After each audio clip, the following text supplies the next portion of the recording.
Hi, I'm Anne from Game Like a Mother. Today I'm going to show you how to play Splitter. It's ages 8 and up, 1 to 12 players, and it takes 15 minutes. Let me show you how to play. The goal of the game is to get the most points, and you get points by making groups of numbers according to what the number is on your score sheet. And you do this by every time the dice is rolled, you have to mark the two numbers rolled mirror image on the score sheet, which is really simple once you see it in action. So we'll just get started. We have a 2-player game here. Each person would have their own pencil. Officially, the game says it's up to 12 players, but really, if you wanted to do some extra copies of the score sheets, you could play with as many people as you want. So here we have a 2 and a 5. There's a line down the middle here, and all you have to do is pick, trying to write upside down, mirror image sides across this line that you're going to place it on.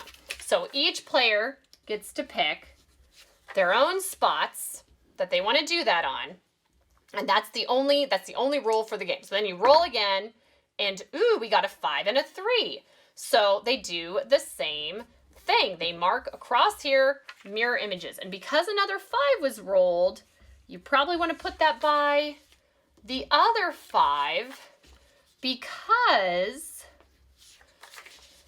the way you score points in this game is it has to be that number in a group together. So here, if we have a 1 and a 5 for the next roll, that one, in order to score at the end, has to be all by itself. And you can do it on either side. You could do the 1 on, if it's a 1 and a 5, you can do the 1 on this side and the 5 over here. You can do the 5 over here and the 1 over here. You get to pick which side you want to put it on. So they do, we'll say they do a 5 and a 1, and then this player does their 5 and 1. And the rule is, at the end of the game, this one has to be all by itself. It's okay if there's another one diagonally next to it, but anything directly adjacent, flat side against it, there can't be another one or that doesn't score. It has to be exactly 1. Same thing for the 2s. So if there's a 2 here and a 2 here, it'll score 2 points. It doesn't count if it's diagonal. And if you somehow have there be 3 2s by each other, think of it as going bust. You have too many. It needs to be exactly that number. So it's 1 1, 2 2s, 3 3s, 4 4s, 5 5s, 6 6s. That's the whole game. The only other little thing they've added in is these star spots, which the numbers you put in there count double. So if this player's able to get, if there's like, okay, we'll say a 5 4 is rolled, and they say, oh, yippee, I'm going to put a 5 here on the star spot, and then they put a 4 over here on the other star spot, and this player, we'll go ahead and have them do it too, although it might be tricky for them. If this person has exactly 5s together here, 5 5s, this will score 10 points at the end. And if they have exactly 4 4s, that will score 8 points at the end, in addition to any other 4. So if they have a group of 4 here and another group of 4 over here, then this would count as 8, plus the other 4 would be a total of 12 for your 4s. So I'm going to finish up the game and show what scoring looks like. Here's what the end of a game might look like. It ends when the entire board is filled in, at which point you just tally up how many count for each number you have. I start by 1s and go down, and I just go along and see how many that score. Any ones that are by themselves score. So this one would score this one. These 2 are by each other, so it would be 0 points for that. It doesn't matter that this is diagonal. It's disconnected, so it would still count. So they would get 5 for that. For their 2s, these have 3 2s by each other. It does not count, but there's 2 sets of 2. Here's a set, and here's the other set. For 3s, there's 1 set of 3 that was by each other. It can be across this line that counts. It's not like these are 2 separate sides of the board. It's one board, and if it goes across the line for your set, that's totally okay. So they'd get 3 points for that. For fours, they had the 4 4s here. One was in the star, so that counts double for 8 points. There are a few other 4s around, but they didn't count.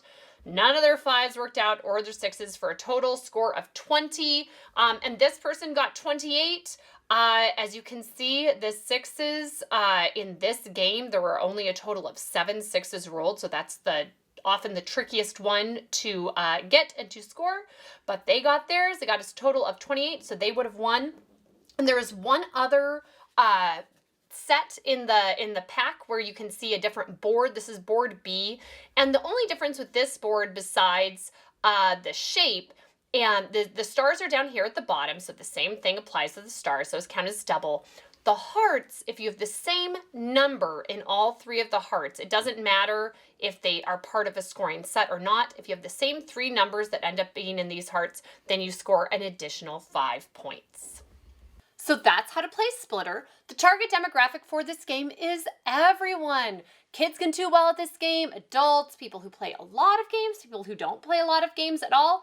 Everyone seems to really enjoy this game and have a good time playing it. That is because the rule complexity is so easy, and yet there's really engaging and thinky moments where you're trying to figure out, oh gosh, where should I place this to optimize my score? And maybe it works out for you, and maybe just the dice don't roll in your favor. You never know when you're playing this game. How competitive is this game? Low.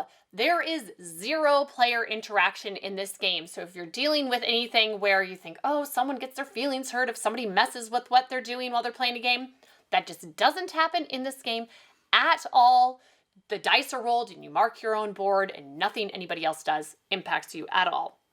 The replay value for this game is medium, just because it is so fantastic for certain situations. For certain situations, this game, I just keep on pulling it out to show off to people. It is great whenever I want to show people a new game and I just want it to be easy, but I want it to be something that I know that they'll really enjoy.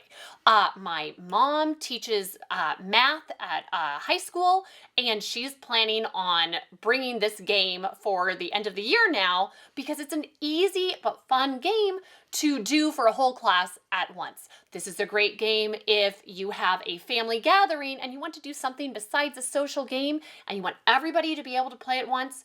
So easy to be able to do that with this class, with this game. However, for like the games you play the most are the ones for me that is me and my spouse playing together in the evening. And for this, for just a 2-player game in the evening, it's okay, but there's only 2 different boards that they have, and so there's kind of limited, it feels more repetitive if you're playing it over and over again with the same 2 boards they've provided. So that's the only thing. So just as long as you know the scenario you're looking for, then you know if it's a fit for you, but we keep on finding opportunities to use it, so we have been playing it quite a bit. Similar games, if you like this one, the classic family roll and write is Qwixx. It's a really great game where you're trying to get the highest score, and there's something that everybody gets to do on everybody's turn. You're filling in numbers on your sheet.